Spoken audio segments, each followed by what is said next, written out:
Tu veux faire de l'urbex, explorer des lieux de malade? Aujourd'hui, on va parler de tout ce qu'il faut savoir avant de te lancer.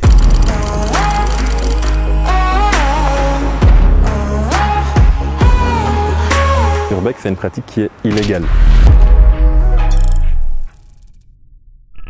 Dans le vlog de la semaine dernière, je m'étais rendu à Charleroi pour rejoindre Pierre, qui m'a initié à l'urbex et nous a parlé de ses techniques pour trouver des lieux abandonnés. Sur sa chaîne, on avait aussi fait un shooting portrait avec une modèle.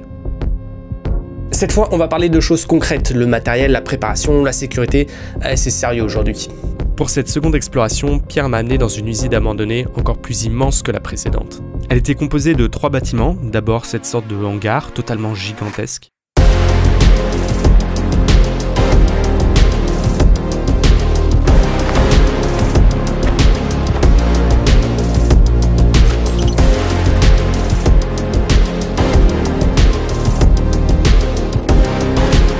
Le second, je l'ai appelé la piscine, parce qu'il était partiellement inondé.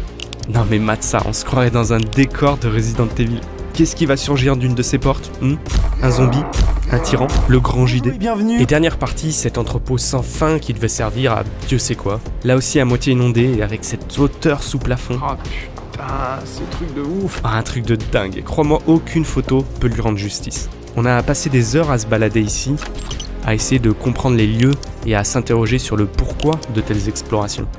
Et surtout, l'attitude à adopter envers ces endroits désertés. L'urbex, c'est une pratique qui est illégale. On n'a rien à foutre là, on est sur un domaine privé. Il faut bien garder ça en tête, tu vas devoir prendre tes propres responsabilités et déterminer où tu places ton curseur moral. Si on tombe sur un garde ou si quelqu'un appelle la police pour nous sortir d'ici, on n'est pas dans notre droit, on n'a rien à faire là. Bon, dans la pratique, quand ils voient que t'es là que pour prendre des photos, généralement t'es bon pour une petite tape sur les doigts, un rappel à l'ordre, revenez plus, merci. Mais des fois ils sont un petit peu plus énervés, ce qui peut se comprendre quand tu sais que des gens viennent eux pour le seul plaisir de détériorer les lieux. Certains ont pour mentalité que comme l'endroit n'est pas de toute première fraîcheur, bah ça les autorise à venir péter des trucs. C'est rigolo. Un truc à surtout ne pas faire en urbex, c'est de détériorer ou de laisser des affaires. Donc ici on s'est arrêté parce que tu as la belle bouteille de l'alcoolo qui est venue prendre un verre ici et qui n'est pas capable de la reprendre avec. Après il y a 2 écoles au niveau des tags, il y en a qui trouvent que ça détériore, d'autres non. Moi personnellement je trouve que c'est pas dérangeant, mais tout ce qui est cassé, t'en as quelques-uns qui viennent chipper de l'acier, surtout les choses comme ça. On a déjà vu dans d'autres lieux d'urbex des énormes panneaux d'acier qui ont été découpés au laser pour embarquer. T'as beaucoup de vols, t'as beaucoup de dégradation, c'est vraiment pas le but en fait. Personnellement, quand je fais de l'urbex et les contacts avec qui je fais de l'urbex, quand on en fait, c'est juste pour une espèce de devoir de mémoire en fait. C'est photographier des bâtiments qui sont abandonnés, qui sont oubliés de tous. C'est pas dans le but d'aller péter des trucs. Si tu suis la chaîne depuis un moment, tu sais que ce devoir de mémoire, c'est un truc vraiment important dans ma vision de la photographie. Et pour le coup, bah, ça s'applique vraiment à l'urbex. Après, tu as beaucoup de groupes qui sont occupés à se former, surtout en Belgique, de gens qui viennent dans des lieux d'urbex pour les nettoyer. Donc ils viennent avec des sacs poubelles et en fait ils vont tout vider, tous les déchets et tout, et puis ils sortent avec ça. Donc c'est franchement cool. Oui, tu la veux, la partie où on parle matos photo. Bon, généralement, moi, tu sais que ça me gonfle, c'est pas la partie que je trouve la plus importante. Mais dans un cas aussi particulier, bah si, en fait, comprendre ce qu'il faut amener, c'est important. Bon, pour moi, comme d'habitude, mon A7 III, et j'ai tout shooté au 16-35 mm. Mais évidemment, on va rentrer plus dans les détails. Pierre, c'est toi qui t'y colle. Au niveau photo, alors, là, il y a beaucoup trop de matériel pour la simple raison que j'ai pris du matériel portrait, parce que juste après cette vidéo-ci, on va en tourner une sur ma chaîne, que vous pourrez voir en description, du coup, petite pub. Un boîtier, c'est un Fujifilm X-T4. J'aime bien parce qu'il est assez compact et en même temps, il a un écran orientable. Donc ça permet des fois, dans certaines situations, de pouvoir mettre l'écran un peu dans un sens un peu bizarre et du coup quand même voir la photo que tu vas faire. J'aime bien, de par l'écran orientable et la grosse batterie. Voilà, j'aime bien. J'aime bien. Batterie, il fait froid, donc les batteries se vident vite. Prenez-en plusieurs. Sinon, au niveau objectif, en général, j'en prends 2. C'est un 10-24 et un 16-80, donc c'est un ultra grand angle et un standard. Ça me permet en plein format d'aller de 15 à 120 mm. Alors effectivement, c'est que f4, mais on s'en fout, parce qu'en urbex, je vais quand même fermer à 5-6, f8, f11. Donc avoir une optique qui ouvre à 2.8, bah, j'en ai aucune utilité en urbex. Donc ici, de 10 à 80 mm en APS-C, c'est super confortable. Et en fait, je n'embarque que ces deux-là. Donc le 10-24, le grand angle, c'est surtout quand tu arrives dans une pièce ultra symétrique. En tout cas, c'est vraiment mon ressenti.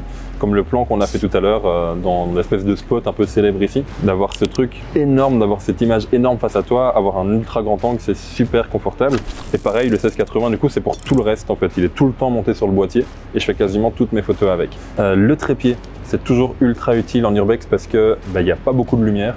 Donc on est souvent amené à faire des pauses longues de plusieurs secondes quelquefois. Je suis du coup à F11 pour avoir toute l'image nette, 160 ISO pour avoir le ISO le plus bas possible et du coup je suis à 1 seconde 3 de temps de pause. Donc fatalement le trépied devient très rapidement obligatoire. Et ce que je vous conseille si vous n'avez pas de télécommande, comme moi qui l'ai oublié aujourd'hui, c'est de mettre 2 secondes de temps de pause, comme ça, enfin mettre 2 secondes de retardateur. Comme ça quand vous appuyez, il prend 2 secondes avant de prendre la photo, ce qui empêche les vibrations. Donc ça du coup on a une photo bien nette là-dessus. Maintenant ça c'est mon matériel à moi, c'est celui avec lequel je me sens super bien en urbex. Ce sera peut-être pas le cas pour tout le monde, hein, loin de là. Mais ce que je vous conseille dans tous les cas, c'est de ne pas embarquer trop de matériel. Parce qu'il faut se hisser, il faut marcher beaucoup, il faut des fois un petit peu escalader ou passer son sac, etc. Donc avoir le sac le plus petit, compact et le plus léger possible, c'est ultra important. On n'a rien à foutre là, on est sur un domaine privé. Ok, c'est maintenant qu'il faut écouter, c'est la partie la plus importante. On va attaquer tout ce qui a trait à la sécurité. Déjà, la première règle, c'est jamais partir seul. Comme ça, si jamais il y en a un qui a un accident, le deuxième peut toujours avertir. En fait, ce qui est compliqué au niveau sécurité dans les urbex, c'est de savoir où tu mets les pieds. Genre quand tu regardes ici, généralement, tu aurais tendance à mettre tes mains, bon, peut-être pas trop ici vu que ça pue un peu, mais tu as pas mal de lieux d'urbex qui sont très verticaux. Et donc, quand tu regardes là, il vaut mieux éviter de tomber, que ce soit juste pour du matériel ou pire pour toi. Donc, il faut vraiment faire gaffe où tu mets les pieds. Bon, ça, c'est mon petit conseil perso. Je déteste mettre mon pied sur des trucs en bois parce que tu sais jamais à quel point ça va tenir ou pas et surtout, tu sais pas ce qu'il y a en dessous. Donc, je privilégie toujours de marcher sur du béton ou des choses comme ça, quoi. Et ici en plus la petite particularité c'est que tu as beaucoup de poussière au sol et donc tu sais pas ce qu'il y a vraiment au sol. Si jamais il y a des petits boulons ou des choses comme ça, j'en ai vu un peu plus loin, qui dépassent et que tu mets ton pied dessus, que tu viens t'embrocher, c'est vraiment pas l'idéal quoi. Si tu marches sur un truc comme ça, tu peux rapidement te faire très mal quoi. Et fatalement, c'est souvent des endroits où tu n'as pas beaucoup de réseau, tu n'as pas d'électricité. Ça le fait pas trop si tu appelles les secours quand tu es ici parce que tu n'es pas censé être là. On n'a rien à foutre là, on est sur un domaine privé. Donc si tu peux éviter de te blesser, c'est quand même vachement bien quoi. Donc ne jamais partir seul, être très attentif à l'environnement. Ça c'est sur place. Mais le plus important, c'est évidemment la préparation et l'équipement que tu dois avoir avec toi. Et c'est là que l'expérience de Pierre va briller. Pour moi, ce qu'il va dire ici a plus de valeur que tout ce dont on a parlé jusqu'à maintenant. Bon du coup rapide petit what's in my bag pour savoir un peu l'équipement que je prends avec et je vais commencer par le plus important, c'est de la lumière. J'en parle très souvent sur ma chaîne également mais ne partez jamais en urbex sans lumière. Pour un photographe une lampe frontale c'est ultra pratique, même si on a une tête de con avec, mais ça permet d'avoir les mains libres en fait. Petit conseil également pour la lampe frontale, prenez une lumière rouge.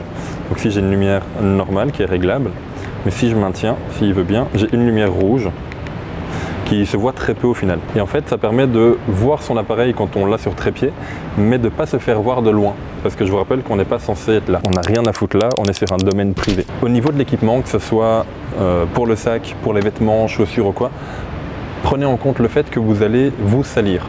Beaucoup. Prenez en compte le fait qu'il fait froid, donc dans les lieux urbex, prenez à chaque fois un gros pantalon, une petite polaire ou des choses comme ça, parce qu'il y a beaucoup de vent, vu qu'il n'y a plus de porte, en général il n'y a plus de fenêtre non plus.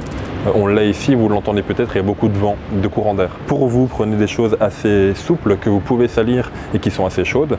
Pour les baskets, une grosse semelle parce qu'on marche littéralement dans la merde. That is one big pile of shit. Désolé pour le mot, mais il n'y en a pas d'autre. Pour le sac, moi j'ai vraiment pris un sac compact avec beaucoup de rangement et que je pouvais salir, tout simplement. Sur le côté, j'ai sanglé une paire de gants, tout simplement pour mettre mes mains là où j'ai pas envie de... Pour m'accrocher, là j'ai pas envie de mettre mes mains nues en fait, tout simplement. À boire, évidemment. Ouais, s'il y a un truc que je dois vous montrer. Voilà ce que j'en fais de ton masque. Il y en a plein le cul. Ça n'a rien à voir avec le Covid. Excusez-moi l'expression. Je vous conseille fortement d'avoir un masque parce que dans certains lieux d'urbex, ça sent la poussière, ça sent la fiente de pigeon. Donc pour le côté confort, au moins on ne le sent pas. Mais dans certaines pièces, ça sent l'amiante. C'est mortel hein, au cas où. Et ça sent, tu vois des spores de champignons des fois un petit peu quand tu pousses la porte. Tu vois que ça n'a pas été ouvert depuis des dizaines d'années. Donc je sais pas vous, mais moi je préfère ne pas respirer ça directement. Donc pareil, j'ai pris un masque qui traîne toujours dans mon sac. Autant laisser un peu de place pour tout ce qui est une deuxième paire de chaussettes pour pas avoir les pieds mouillés, avoir du gel pour se laver les mains si on a mis les mains là où il faut pas, une power bank pour votre téléphone, un peu de nourriture si jamais on fait une chute de tension ou quoi. Enfin c'est tout bête, mais c'est pas l'endroit pour ne pas être bien. Donc prendre des médicaments, des pansements, du sucre et de l'eau, c'est primordial, on part pas sans ça. Donc pourquoi est-ce que j'aime l'urbex?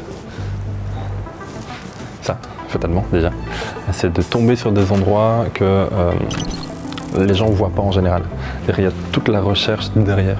En fait, c'est pas forcément la photo d'urbex qui me plaît, c'est le fait de se dépasser.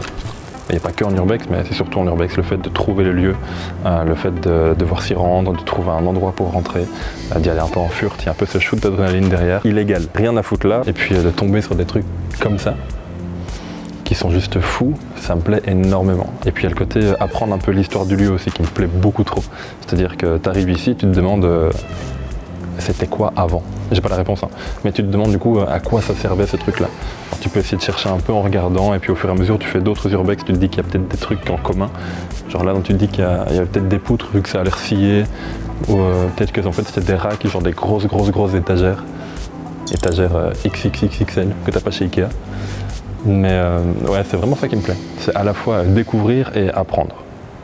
En même temps, je suis prof, donc bon, c'est un peu logique, mais... Ah, je peux t'assurer une chose, c'est que ce vlog m'a tellement donné envie de revoyager, de repartir explorer. Ah, ça fait tellement longtemps. Et de rencontrer et de shooter avec d'autres photographes, c'était trop bien d'être avec Pierre. Ah mec, il faut qu'on shoote ensemble. Obligé.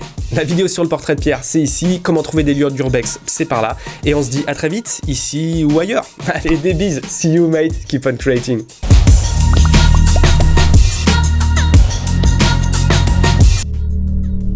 Bonjour et bienvenue